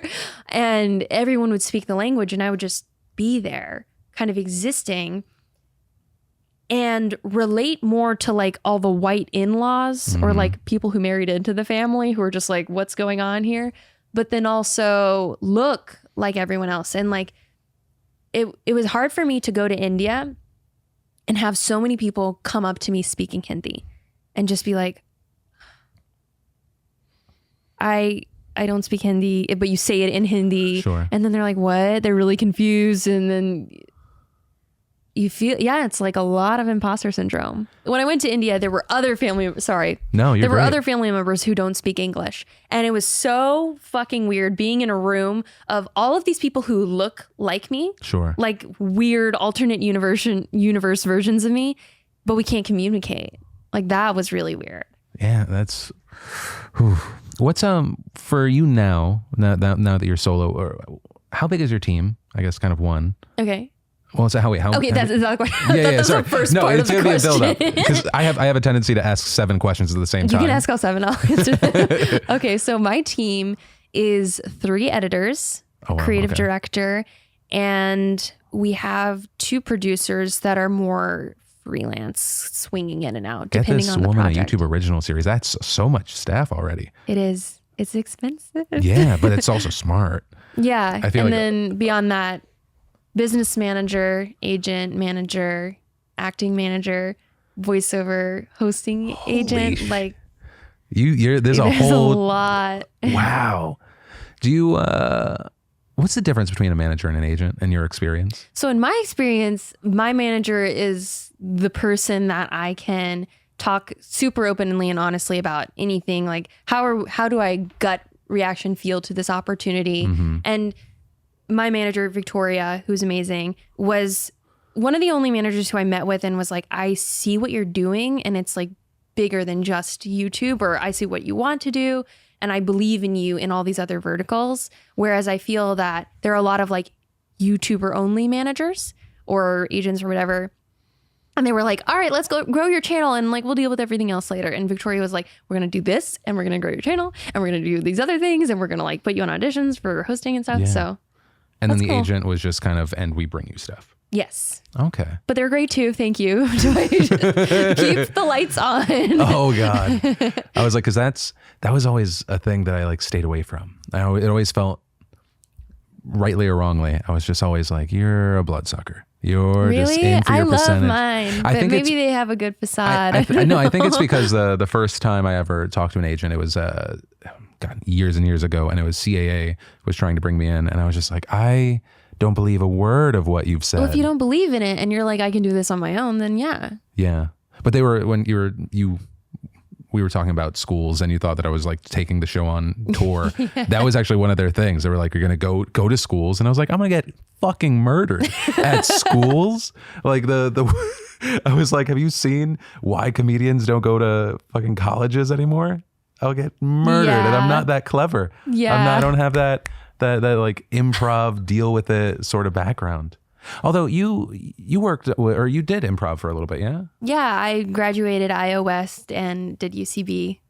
What's that? Wow, that's awesome. Yeah. You did everything. I don't know. I feel like I've, now that I think of everything that's happened, I'm like, I feel like I should be like 70 years old or something. I don't know. I was like, are you worried that you're going to hit a point that it's like, there's no new shit for me to do? Every day I have that anxiety constantly. Like for your short list of things that we can try, is that still a long list or is it? Yeah. So we're kind of in this realm of the list it exists, but everything's very expensive. So for example, I really want to do a video where I train like a K-pop idol, but I mean like hardcore. We found a K-pop institution in South Korea. They're like, come on over. This is a place where thousands of K-pop aspirers, I don't know what to call them, students, they go and every single day you're in dance, singing, acting, modeling classes, like perfecting this insanely amazing art form. And yeah, they want to bring me over for a week, but like flying our team to South Korea is going to be really expensive. We went to London with our team last year when I walked London Fashion Week, and like it adds up. So we're kind of like, what are the cheaper ones that we can do right now? And fortunately, one of the benefits of how long it takes to edit is we have the next 3 or 4.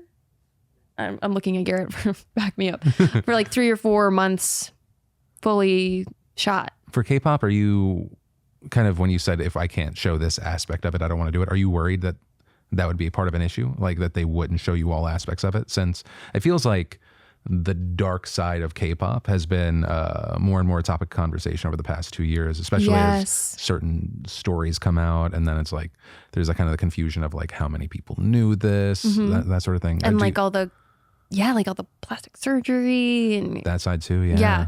So whenever we go into a video, like you mentioned, like I only want to do it if we can fully do it. And it's usually we just have to email a ton of people until we find someone who's willing to talk. And I think for K-pop, what we would love to do is find a current K-pop idol or former K-pop idol who would be willing to share everything. And we had that experience. I did a video where I trained with the #1 pageant coach in America for a Miss USA pageant, which couldn't be further from my comfort zone. And when I met with her, I was like, I only want to do this if we can talk about objectification of women's bodies. Like Donald Trump owning Miss USA pageants. That's kind of weird. The sexism. And she was like, I'll tell you everything and I'll let you film whatever you want. And I don't have to see the cut before it goes up. So we were allowed to film the entire pageant, including my private interview. Mm-hmm. So usually for us, it's like finding people who feel comfortable doing that. And ever since we did our video where we went to Marine boot camp with the Marine Corps, most people are like, sure. Like if the Marines, if NASA, if the FBI said it's okay, I guess it's okay for you to come, Or you just faked it really well. Which has been helpful because like now it's way easier to get people to say yes. Oh yeah. You know? No, I imagine a show like that is definitely harder to get off the ground. Kind of like James Corden talking about how it was hard to get carpool karaoke off the ground. Yeah. Because people are like, that sounds crazy. Why would I do that? That sounds so dumb. Yeah. So random note, because you talked about wanting to have a podcast of your own. Okay. Let's say it's switching. That's how we're going to close this out. You are going to be the host of this podcast. Oh my gosh. Do I get to ask you a question? Yeah. Okay. I feel like you're probably going to do a better job than me. So we're going to cut this. Okay. Sup, you beautiful bastards. Oh. Welcome back to A Conversation With. And today I have the pleasure of interviewing multiple award nominee, former HBO actor, and Italian, Philip DeFranco Jr. How dare you mention HBO? Wow. I was like, that's either a scrub of my Wikipedia page or that's yeah. I did my own deep dive. That's dangerous. All right. God. The best and worst of times, that moment. Oh my God. Shooting it, great. Seeing the results of it, horrible. Oh my gosh. Okay. So Phil, I do have a question for you. Mm-hmm. If you had to give me like a piece of advice on something you think I'm really missing the mark on with my channel, or could be doing better, or a vertical that I'm not hitting, what would it be? And you can be brutally honest. I'll try that. But one, do you know that I kind of sort of stole something from you? What? It's just for this channel, actually, specifically.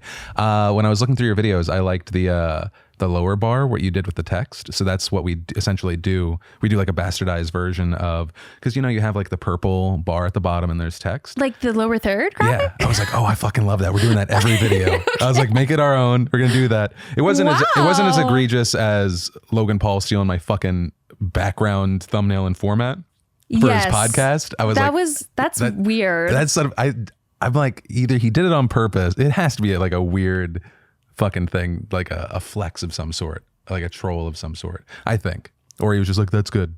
I'm gonna go with that. Are you gonna ask him about it? Are you gonna invite him on here and ask him?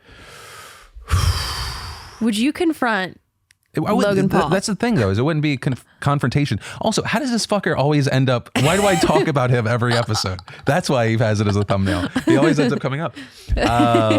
So wait, thing though on your channel, the thing is from on almost every aspect, I seem, well, because you never really know about with a person, you seem like you have your shit together and that there's a way that you handle things.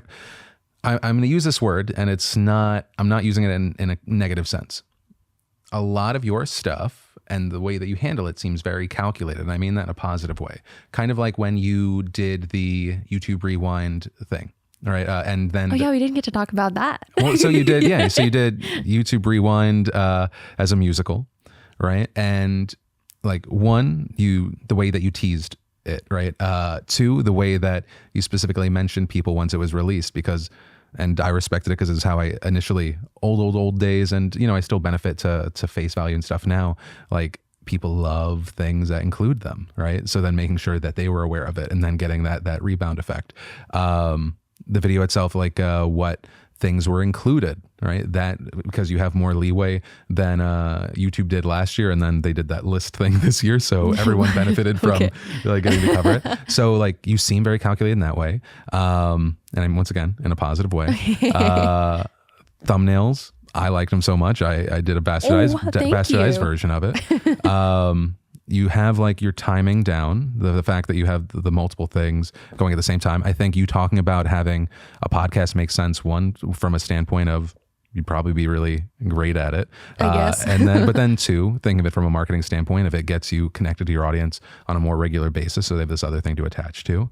I'm just blowing smoke up your ass is what this feels like. Great. If I'm perfect, that's fine too. I'm just kidding. But because that would literally be the only thing is that you have plenty of upkeep because you're hyper connected to Instagram, right? I was like, yeah, I don't know. Shit. What is Should I be more active on Twitter? Probably.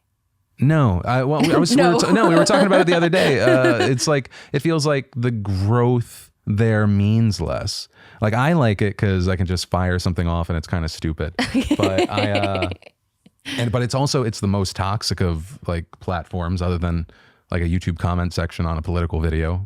That's like Twitter is just a dumpster fire. Instagram always feels more positive. And would you say that's where you're probably the most active? Yeah, like in terms of like how often I'm posting. Yeah.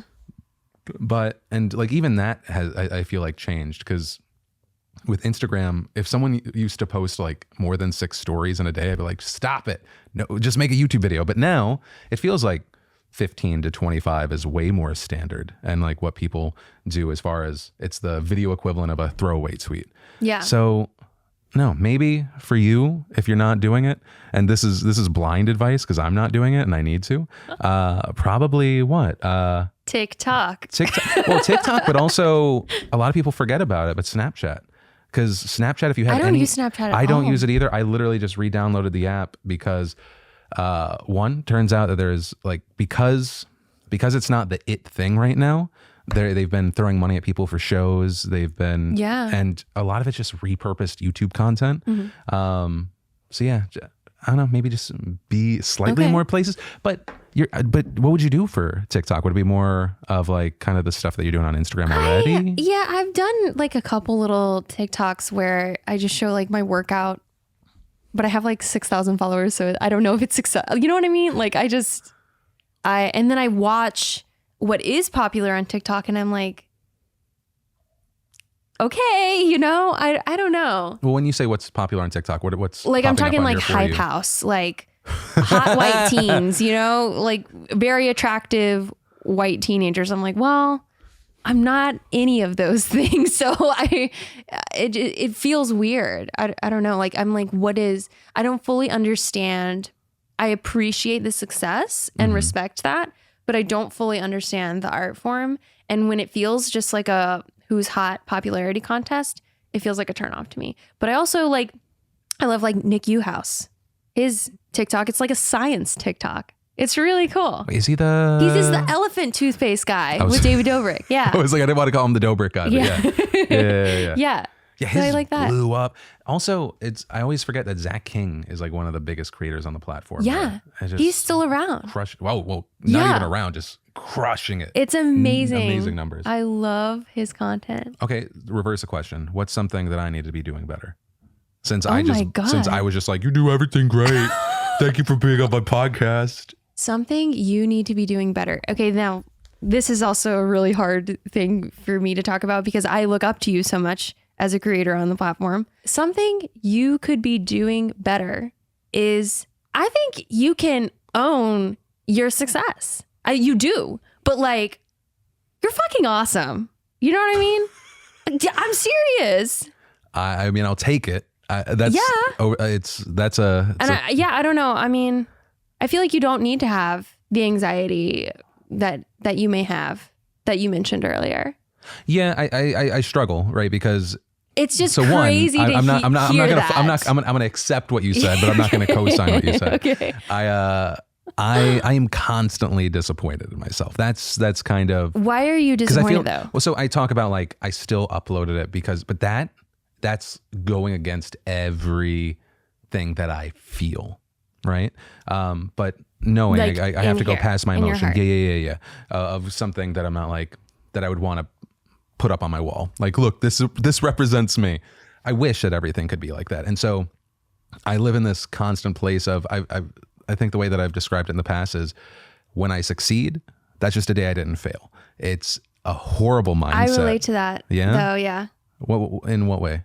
Because like, if a video does well, or I get good news, or like get excited about something, it's like, okay, great, but like, what about tomorrow? You know? Sure. Yeah, video hits 10 million views.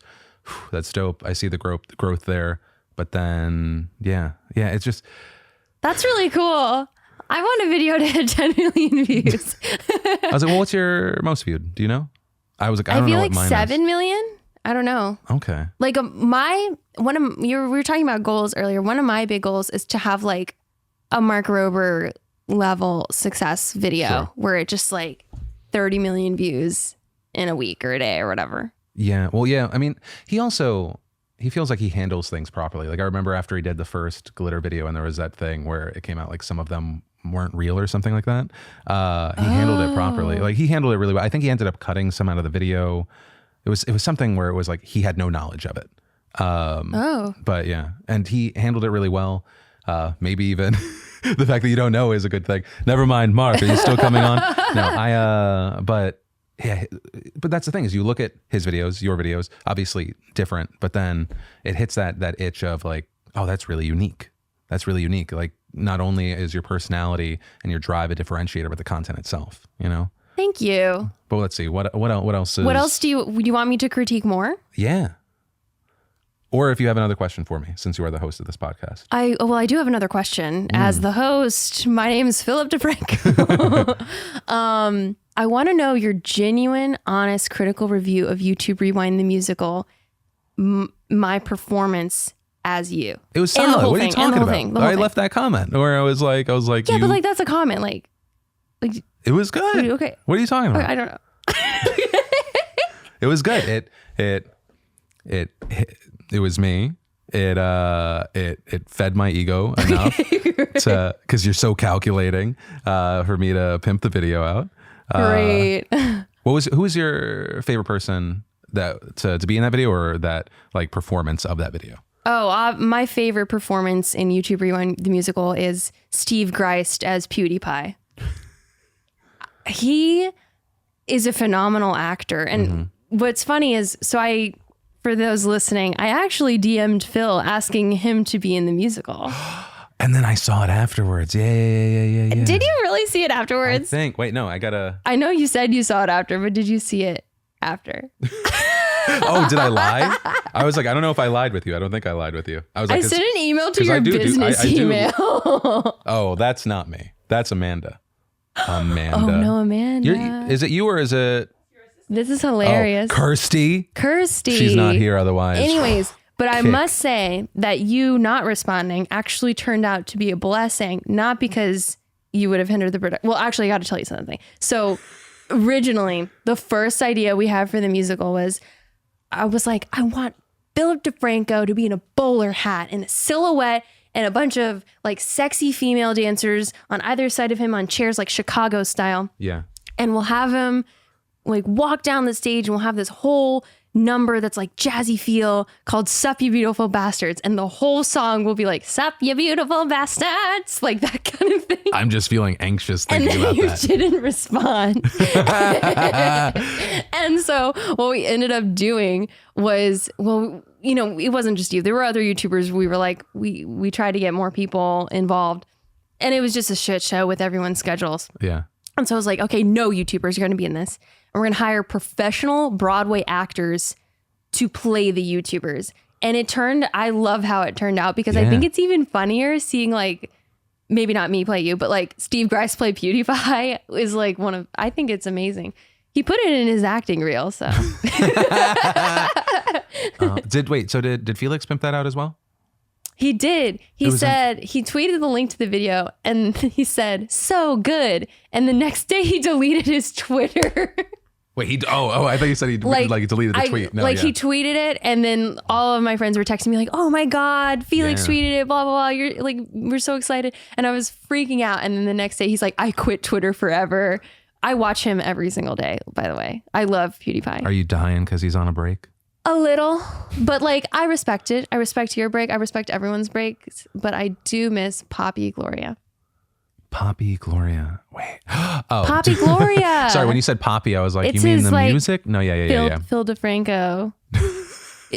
character, I guess. I love anytime he fucking does one of those things where he says that he's someone else, and then I include his statement because he's the largest person on the platform in a video. People are like, he didn't say that. Poppy Gloria said that. I'm like, no, I understand. I love Poppy Gloria, but now he does like primarily gaming, which is fine too. Hey man, when the surge of Minecraft is, well, because I feel like that was largely in his part, like bringing it back. Like, you just go with it, man. Everything goes back to 10 to 15 million views. That's this guy's crushing. Nice. That's nice. He can have a nice house for him, Marja, and their 2 pugs. I love his pugs. You know everything about everyone. I don't know. You got it locked. I feel like, maybe it's the imposter syndrome, but I feel like when I go to YouTube things, I'm like, how did I get invited? How am I here? How am I here? Like even on this podcast. And so with that, I just feel like constant excitement to meet people in the community. Like, I just feel like a fangirl. I don't know. It's really fun for me. That sounds fun though. Yeah, it is fun. I mean, it could be stressful, but it sounds like you're going with it. So this is a lot of stress. You have to think of the final question for this podcast. For you? Yeah. It's the whole podcast. We're closing. Oh my God. Wait, like this is it. What do you mean? I mean, there will be an episode next week. I'm not quitting. You're not quitting, I don't think. A final question for the Philip DeFranco. Oh, God. Okay. I just want it to be good. That's how I go into everything. It's like striving for perfection. I'm fine. I really want to know this from you. Okay. Oh no. So, as you know, on my channel, I basically transform my life every single month to try a different community, profession, or lifestyle. If you could do that, what other community, profession, or lifestyle would you dive into for a month? Oh, 1,000% musical. You a kidding musical? Me? Yeah. Oh my God. I'm not skilled in any capacity, but the idea of making like 90 minutes, 2 acts of something sing-songy about something. Yeah, 1,000%. Do you sing? No, horrible at it. Can't play music. But I was like, I can write. That's about it. Write music? Write lyrics.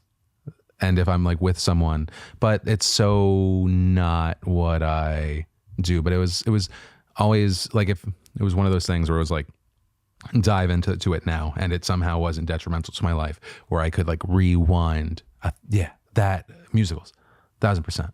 I didn't really discover Broadway musicals until, I want to say like as far as actually going and not just listening to soundtracks, until like 5 years ago.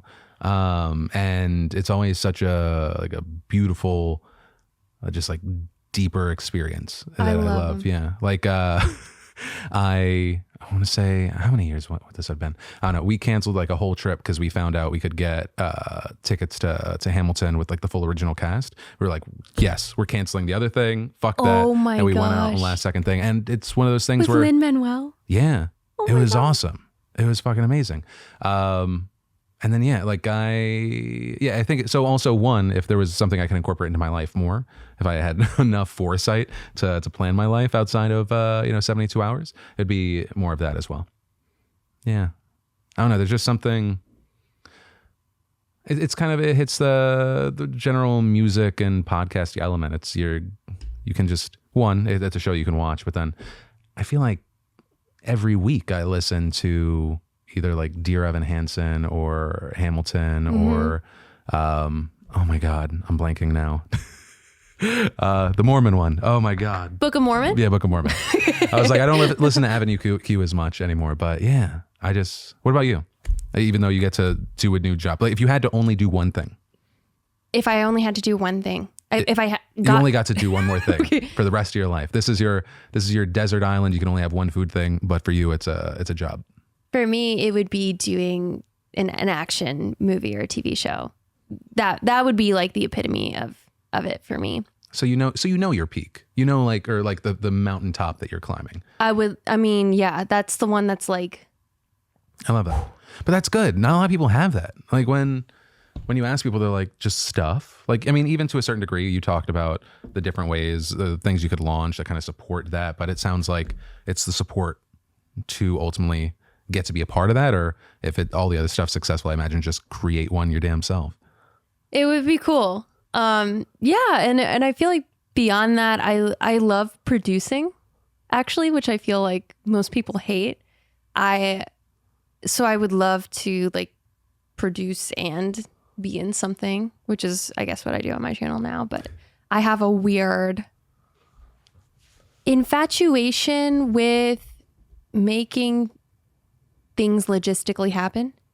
I interned at Google when I was in college. So I worked for the man, our employers now. And there, when you're a new employee at Google, they give you a 3-day boot camp where you learn every single Google program, calendar, Drive, Gmail. Like I know like the weird dark back corners of all of these things. And I guess from there, I just, because I didn't go to film school, I'm like, oh, I can plan something, I can organize it. So I get a lot of high out of planning things and writing emails. Like a well-crafted, there's this photo of like Thomas Jefferson writing with a quill on a scroll. And whenever I finished like spending an hour on a great email, I like send the photo to Garrett and I'm like, I just finished the greatest email. I could. That's me like behind the scenes. I'm happy for you. Yeah. That's a nightmare to me. So actually, the last thing that I'll ask, if for someone watching right now, if there was a piece of advice you could give to them that maybe someone told you and it benefited you, or just one, like a learned thing in your life, what is it? What would you say? One of my favorite quotes, and it's also a basis of the channel, is everything you want is on the other side of fear. And every time I think about that quote, or I'm hesitant about pursuing a specific video, I have to return to that and ask myself, am I not pursuing it because I'm scared? And am I scared for real reasons, or am I scared for societal reasons? Why am I scared? And if I got through that, how would I feel? It's carried me a lot. Like deciding to quit my job, deciding to do challenge accepted. Every time we invest a ton of money into something business related, I have to return to that, but not recklessly, like balance, yin yang, whatever. Oh yeah. No. I love that. It's a, without that last statement, or without that last line, it's just a romantic thought. Yeah. Right. It's not applicable. Yeah. I love that. Because like even for me, before I left my job at Buzzfeed, I think some people are like, I quit my job and I became successful. And for me, I knew a year before I'm going to plan to leave.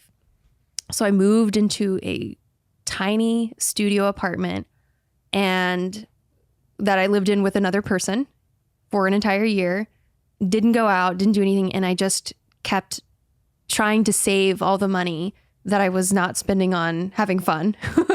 So that when I left, I had like enough money for like 3 to 6 months. And I was like, all right, I better do it, So it was like a combination of educated fear, like the right amount of fear and the guts to get over it, but a plan to do that as well. Educated fear. That's the name of the show. Educated fear. I like that. Is that the name of? No, that's the thing you said that I was like would be a good name for a show. Oh, it is. I mean, it's my new shirt that you just happened to say. Okay, Thank great. you. Thanks for coming on. Thank you so much for having me. Oh my God, yay.